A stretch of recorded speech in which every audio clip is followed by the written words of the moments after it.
Fundraising isn't just about the money, it's about the terms. If you're a startup raising a Series seed or preparing for your next round, understanding NVCA term sheets can mean the difference between long-term control or giving it all away. Today we're breaking down what NVCA term sheets are, why founders and investors rely on them, key terms you need to watch, and how to use NVCA docs to protect your deal. So let's get into it.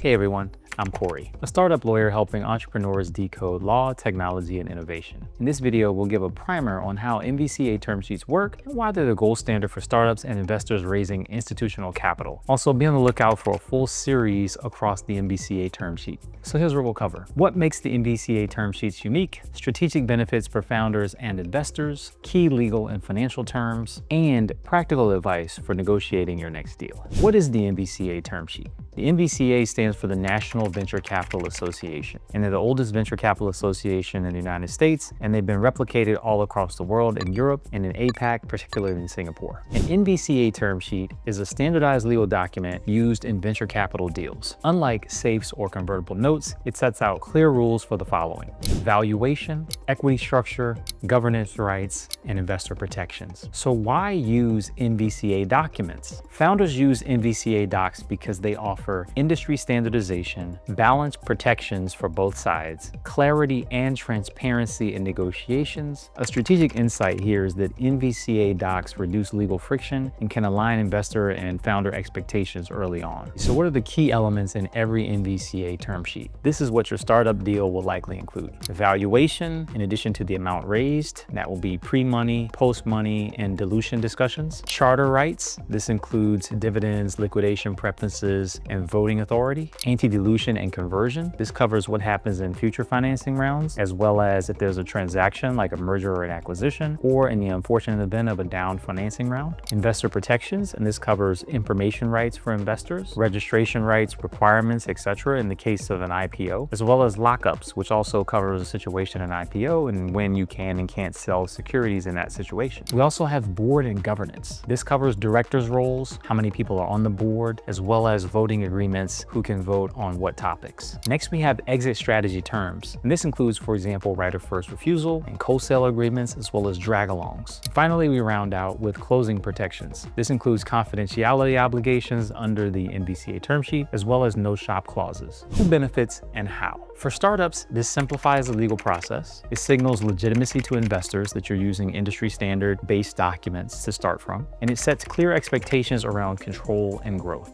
For investors, using NVCA documents ensures enforceable rights, it reduces risk in future rounds, and it aligns exit strategy from day one. Now, as a practical tip, you should use NVCA docs to build leverage, not just to accept the terms on the page. So let's recap. NVCA term sheets are structured, transparent, and founder tested. They define how capital enters and who keeps control. Every term shapes your exit path and future rounds. Knowing how to read and negotiate NVCA term sheets is essential. Join me on the path to decoding law, technology, and innovation to grow your business. And don't forget to like, share, subscribe, and hit that notification bell. Until next time,